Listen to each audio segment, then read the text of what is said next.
Welcome to the Rational Egoist. I'm your host, Michael Liebowitz. I love psychology. I love discussing it, so I love to have psychologists on the program. On my other show, The Capitalist Corner, we recently discussed an article from Psychology Today that had to do with blame, accountability, and cynicism. So I decided to reach out to the author of that article and get him on this show to talk about it. Stosny, welcome to the show. Oh, thank you for having me. I should say that Stephen is a Ph.D. He's also a therapist, author, and founder of Compassion Power in suburban Washington, D.C. He's taught at the University of Maryland and St. Mary's College of Maryland. He's also been on the Oprah Winfrey Show and the Today Show. So to talk about this article that you wrote, which I rather enjoyed, I think we have to define the terms that we're using. So when you use accountability and blame, what do you mean? Well, the psychological function of blame is transference of guilt or shame. So if I feel guilty or ashamed of something and I blame you for it, then I feel less guilt and shame. Of course, that requires you to accept the blame, which you're not likely to do. So you'll blame me back for something, and that's how it gets to be a downward spiral. So, but like, I personally think that I should hold myself accountable and I should hold others accountable as well. So if I do something wrong, I admit it and I try to rectify the situation, and I expect other people to do the same. Is that wrong? No, it's not wrong. The accountability is great. The problem is we have a blind spot about our own behavior. So we are quick to hold other people accountable, but on autopilot, we don't hold ourselves accountable. That's a effortful part of the brain operation to reflect on your own behavior. Is it fair? Is it right? We can do it, but on autopilot, we don't. We automatically blame. We've been doing that since we were 2 years old. My daughter was an only child. When she would break something, she used to say, "Jimmy, do it." That was her imaginary friend. She's now a lawyer because she figured out the Jimmy defense isn't very good. but with that impulse to blame is automatic, and because it temporarily will reduce the guilt and shame. It's interesting that you say that, because there's been many a time in my life where I'll come across something, say it's out of place or it's broken, and I get aggravated and I start looking around for someone to blame. Who the hell did this? And then I'll realize it was me. And it's interesting that when I realize it's me that did it, how quickly it all becomes understandable. It's an understandable mistake. Yeah, you can magnanimously overlook it when it's you doing it. So that's the difference. The autopilot brain, that makes most of our decisions. We can override it, but it takes a lot of effort to do that. We will blame someone if we feel uncomfortable and then look for reasons to support the blame. Oh, well, you must have left crumbs on the table or something. And you're right. I mean, even as I've trained myself for a lot of years to take responsibility for my actions, to own my mistakes, to understand that if I make a mistake, it's not a reflection on my entire being. But initially, when somebody tells me I did something wrong, it's almost like the patellar reflex, where I immediately want to come to my own defense. And then I have to sort of, manually shift that gear to move toward accepting responsibility, ask the person, what it was, how I could fix it, that sort of thing. So why do we have that resistance? Why do we put up a fight when we're held accountable? Because it stimulates guilt and shame. And those are very uncomfortable feelings. Whether they're right or wrong in what they're accusing you of, you're going to be defensive automatically. You can override it, but that's your automatic response. It's amusing if you watch C-SPAN, these congressional hearings where they're grilling a witness that is on the opposite side of whatever party's doing the grilling. They will, you can see them suppressing that urge to blame back when they're accused of something. They'll say, well, thank you, Senator, for asking that question. But their whole face is tense and red because they're trying to hold down the impulse to shame them. Now, within this in this article, you talk about, and it kind of makes sense, right? Because you say we feel this guilt, this shame, and we don't want to feel that way. And then you talk also about impression management. So, and you say it's a form of hypocrisy. So, what is impression management, and why do you say it's a form of hypocrisy? We all do impression management a little bit. It's trying to give a favorable impression of yourself. So we try to sound smart, funny, attractive. There's studies that show that we're not as smart as we think we are. Well, maybe you're not. Right. Everybody else isn't, but Yeah. I am. That's the way the brain functions. In fact, the natural declension is you blame. I hold people accountable. Yeah. Now, one of the problems that I often run into is I don't like to do impression management. Now, it's not to say I never do it, or I'm not saying that, but I generally don't like to play the game where everybody in a room is just full of bullshit. Like, I don't know if you ever heard of Harry Frankfurter, but he wrote an essay on bullshit, where everybody is just pretending to be something. I can't stand that. I would much rather just deal with reality. But I sometimes get criticized by people that are into that. They say it's a part of civility that everybody has to do it. Like, for instance, if somebody asks you, do they look good? And you don't think so, you're supposed to say yes anyway. Or if somebody asks me, is the food I cooked good? I'm just supposed to say yes. But I really just chafe against that stuff. I really hate it. And one of the reasons I hate it is because, my girlfriend, she's deceased now, but she once cooked me something and I loved her cooking, but she cooked me something one time and I just didn't like it. I think it was asparagus. And she said, is this good? And I said, no, not really. And she got a little upset. And I told her, see, you should be happy because now you know that all the times I'm telling you I like it, I really do. And if I tell you you look nice, you do look nice. But I'm still told, no, this stuff, putting on pretensions or pretending to be something, that's just a part of life. Is it, or should we not be doing this? So not ethically, I'm not talking. I'm just saying for psychological reasons. For the psychological reason, you have to frame where your analysis is. In other words, you're making an evaluation of the food when really what she's asking for is an evaluation of her. She wants to matter to you. And if you want to let her know that she matters to you, the taste of the food is not that important. So it depends on what how you're framing what your response is going to be. But the impression management you're talking about is a lot more overt than what we usually do. What we usually do is a lot more unconscious. You just put on your best impression for most people. We even do that when we're alone. We don't look in the mirror, we pose in the mirror. Like this, you suck in your chest. And we all have our favorite mirror in the house, the one that's not too well lit. That's the accurate one. That's how I used to look at it. When I would find a mirror that I liked the best, I assumed that one was the accurate mirror. And it usually isn't. My wife has a real accurate one, so I try to avoid that one. It's got lights all around it. That shows what you really look like. But so we're not aware of a lot of impression management.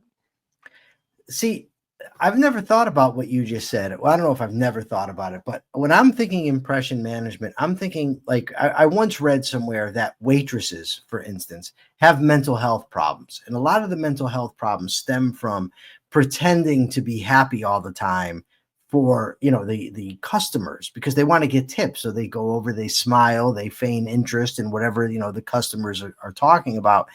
And I read that pretending that way is not psychologically healthy. That that's overt, but what you're really talking about in impression management is a sort of a subconscious or an Yeah. unconscious action that we do. So, and you also call it a form of hypocrisy, which I want to get to in a second, but should we be trying to not do this, or should we just let it happen? Uh, we should regulate it so it doesn't get out of control. Because it's always better to be who you are. Because if you play too many roles, you lose a sense of who you are. If I'm one way with you, and another way with my wife, and another way with my daughter, another way with my neighbor, pretty soon I'm not going to know who the hell I am. That's interesting, because I knew a guy, and he took on several roles intentionally. He'd spent 40 years in prison. He went in when he was 17, and he took on a lot of these personas in order to survive. And I once asked him, well, why not just get rid of those personas and be you? And he actually said to me, if I tried to do that at this stage, I would crumble. I'd be lost, right? Yeah, like because I think it actually becomes a part of who you are, is the person who pretends. It's a very strange thing. Yeah. Yeah, the role playing becomes part of the autopilot brain instead of part of the reflective brain. So the autopilot brain is a lot more efficient in processing, and it's much faster than the reflective brain. And we don't do a lot of reflection. We make our autopilot judgments and then look for reasons. See, we think we have reasons for a judgment, but we actually make the judgment. And then when we judge other people, it's usually based on facial expressions, body language, and tone of voice, not so much the content of what they're saying. But we can learn to make it overt, right? To make it a conscious, like primary, secondary processing, right? Yeah.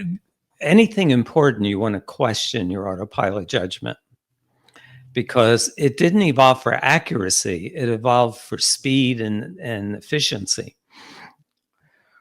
So why is it hypocrisy? I mean, if it's happening at an unconscious level, Because whatever you're blaming somebody else for, you're probably doing yourself. Is that like, I once heard Dr. Phil, who I'm not a big fan of, by the way, but I did like some of the things he had to say. And he told the story about his dad. And he said his dad would say about somebody, there's something about that there old boy that I don't like about me.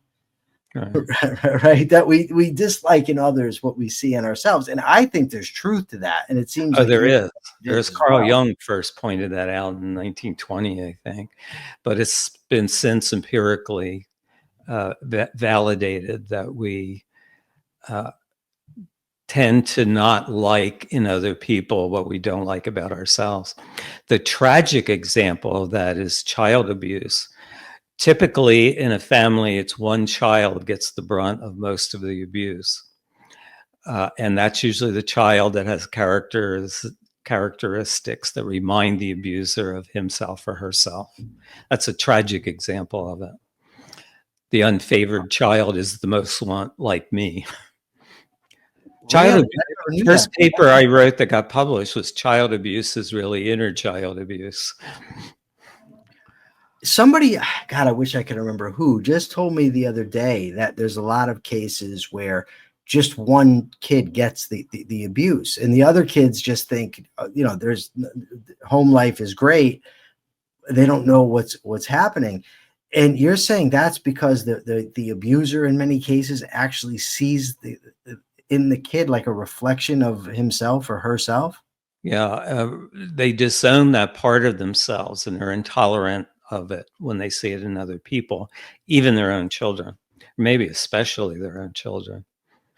Is it because that kind of holds up a mirror for a person? Like when they see it in somebody else, they realize how, like, maybe in their opinion, how bad it is. And so yeah, it's a little bit more than a mirror. It's more like an X-ray. You're looking deeper within yourself than we like to do. We all have parts of our qualities that we'd rather not have. And it's always best to accept those and integrate them into your whole sense of self. But most people tend to disown them. I'm not really like that. And that's when you it becomes segregated from the whole self, and that's where it causes problems because it doesn't go away; it just goes underground. Now, you talk in the article about cynicism. Uh, what is cynicism, and what does it have to do with the broader topics that we've been discussing? Well, cynicism is a belief that everyone acts in their best interest. No one's really moral.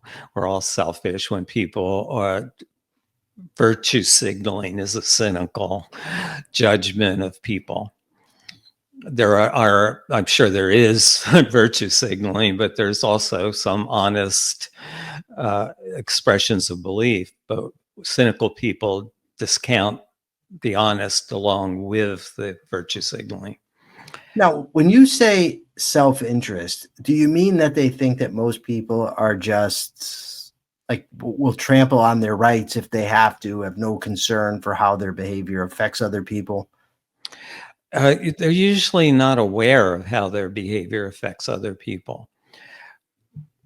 We have a blind spot about that. If you get into an argument with a loved one, you're going to remember the worst thing that she says, but you won't remember what you said right before that.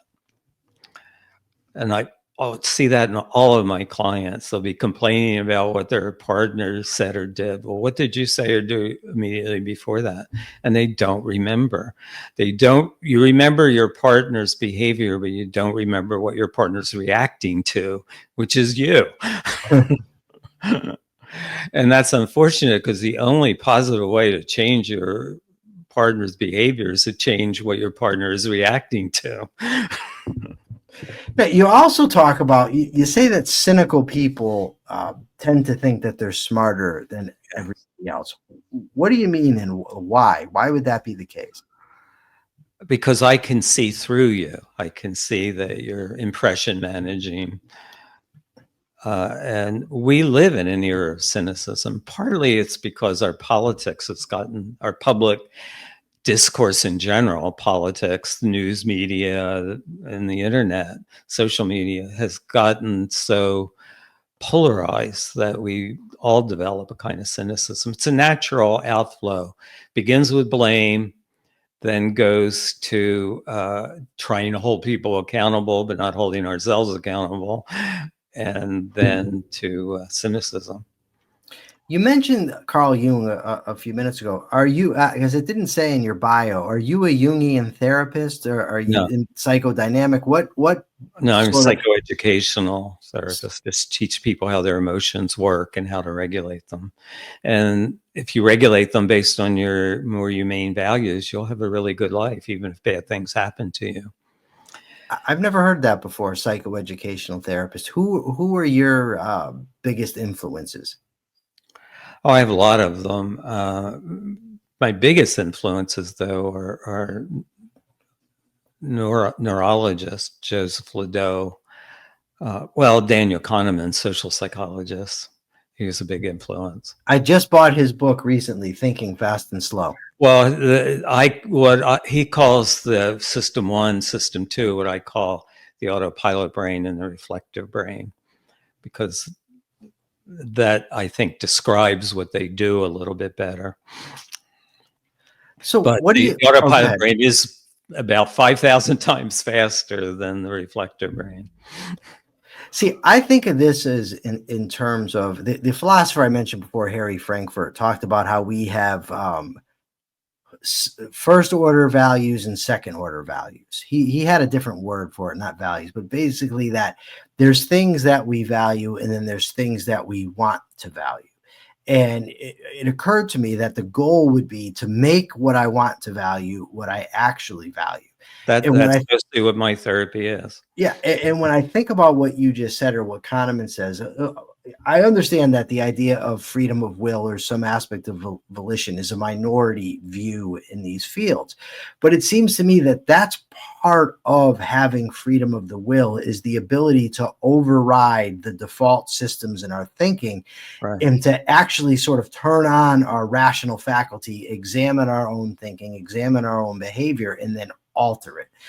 Exactly. The reflective brain has free will. The autopilot brain does not.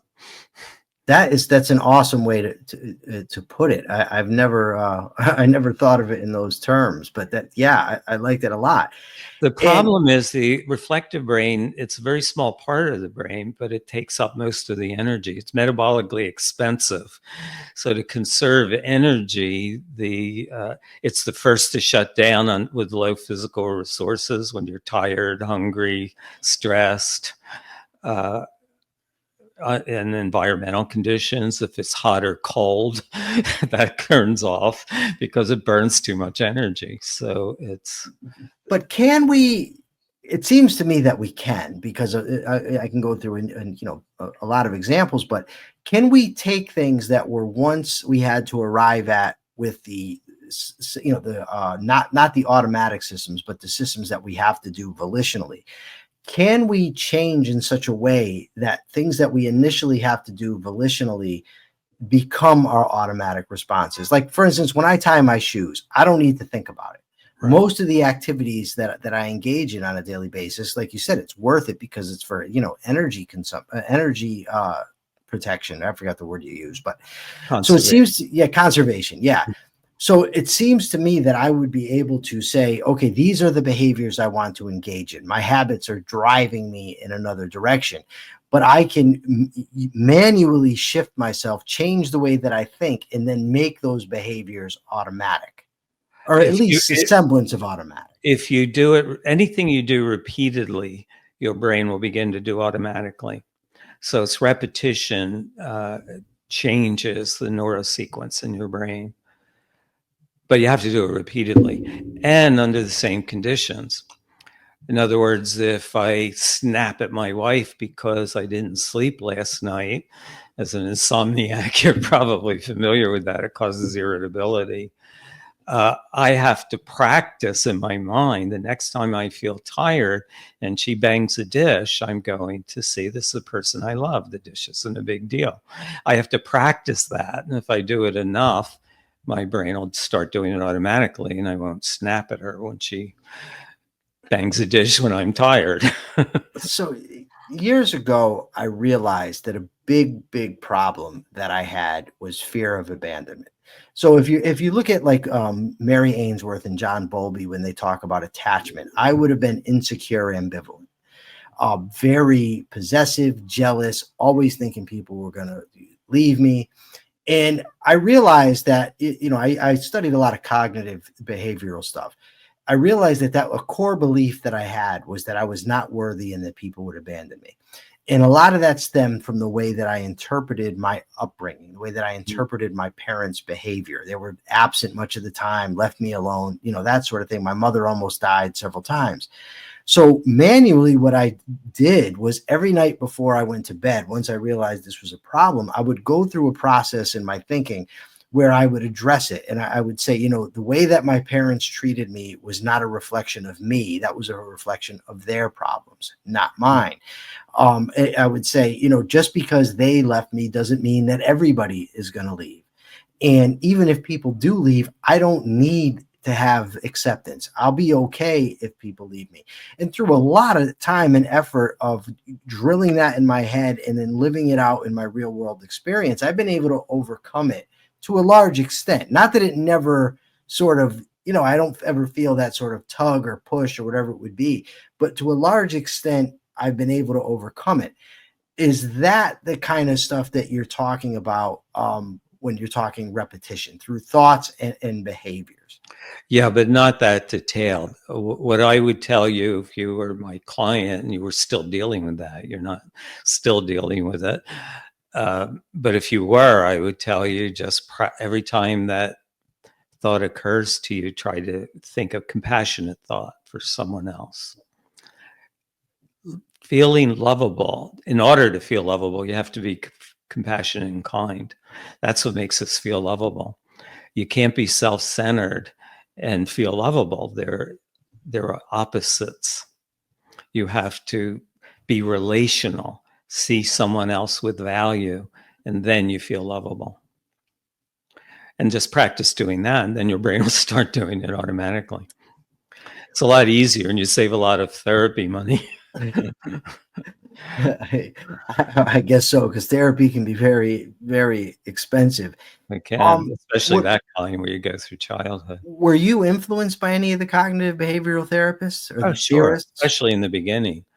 You know, and I've been practiced for over 40 years. As you get older, you find a lot of shortcuts and refine a lot of ways. But in the beginning, yeah, Aaron Beck. I like Beck a lot. His book, "Prisoners of Hate," overcome the cognitive roots of anger, hostility, and violence. I think it was. I've read it multiple times. It helped me a lot. Albert Ellis as well. Daniel Burns. Yeah. Um, but I'm also interested in this. With your interest in neurology, I'm very interested in neuroplasticity and our ability to alter the brain. Now, I know that's not everybody doesn't hold to the view that we can do that, but it seems you would hold that we can actually Yeah, I alter our think brains. most experts hold that view that there's experiments that show you can train your brain on your deathbed. Wow. Uh, there was a landmark study of that. I was in graduate school, so that's a long time ago. It was called Disneyland for Rats. They had these old rats who were, close to death, and they kind of get depressed for a day or two before they die. They don't move. So with one group of these rats, they put in a whole bunch of toys and bells and whistles, stimulating things, and their brains actually grew dendrites before they died. They lived a little bit longer, but not significantly longer, but their brains changed compared to the ones who were in the flat environment. So what are dendrites? Oh, they're the little ends of the neurons. They branch out and look like little trees. They're the senders, right? They send the neurotransmitters They across the send and synapse. receive. What do the axons do? The axons, I thought, did the receiving. Well, all parts of the neurons send and receive. Okay.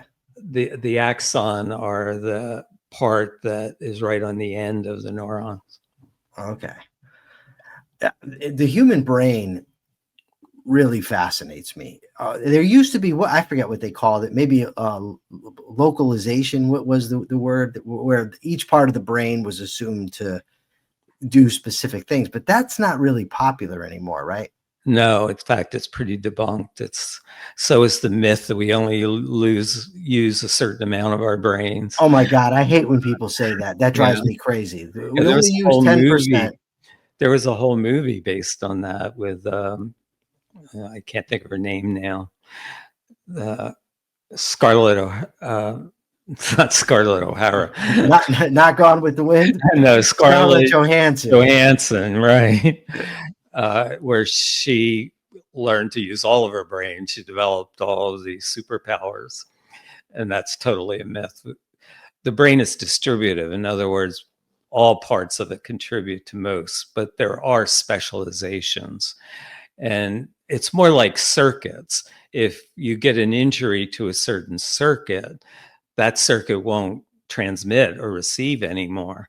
So that was the empirical finding, that certain parts of the brain wouldn't work anymore. So they thought that was localization, but it was really just any circuit. If you remove a part of it, it's not going to go through that. It'll skip that relay on the circuit. Well, we use all of the brain all of the time, even in our sleep. The brain never completely rests. No, not completely. Parts of it do. Parts of it will go to sleep, and the other, obviously, the parts that monitor the physical resources can't sleep. So what I take mostly from this conversation and from what you wrote is that we all have sort of automatic responses, knee-jerk responses to events where we blame, we don't want to accept responsibility, we try to manage our impression. But if we're willing to put forth the effort, we can manually alter these actions and reactions and live the way that we claim to want to live or the way that we actually want to live. Would that be an accurate interpretation? That's very accurate. But something that greases those wheels and makes it a little bit easier is interest. Interest is the emotion we experience the most in the course of a day. It doesn't have much of feelings, so we're not as aware of it, but it makes you focus. It keeps you interested in something. Interest is an interesting emotion because it defies time. If you're interested in something, you look up at the clock and an hour went by and you weren't aware of it. You were just so focused on what you were interested in.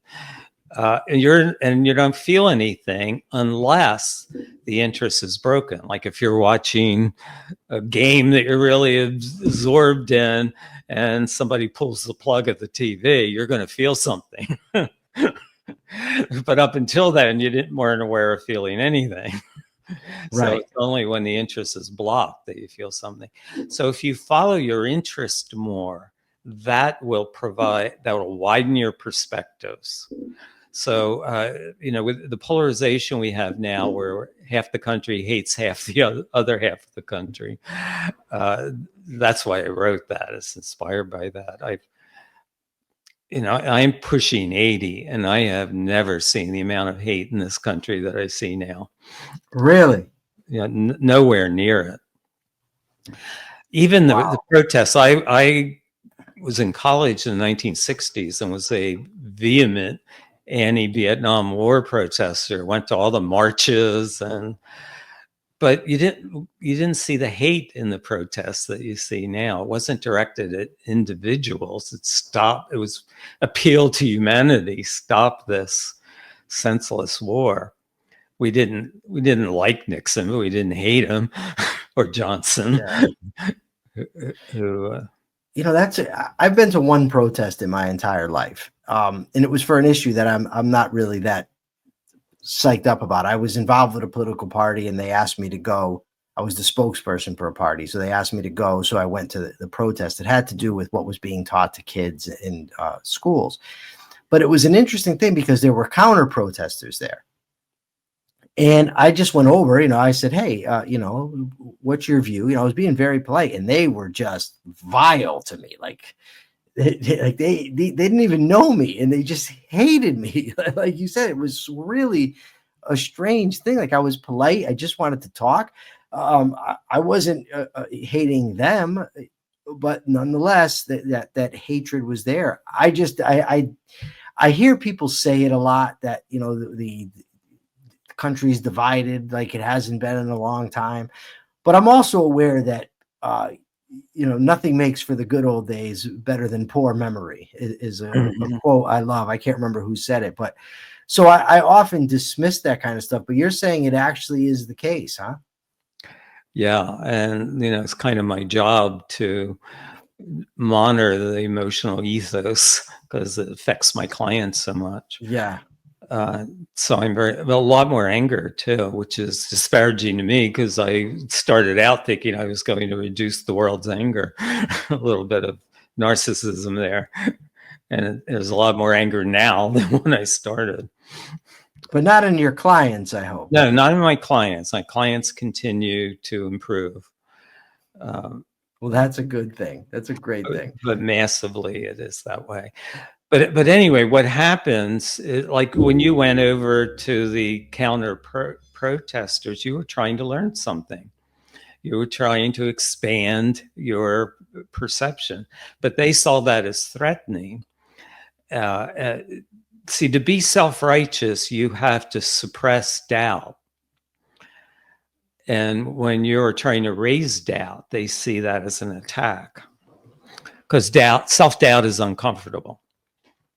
But without self-doubt, you're not going to learn.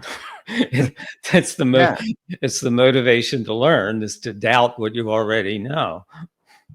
Yeah, it was an very interesting experience for me.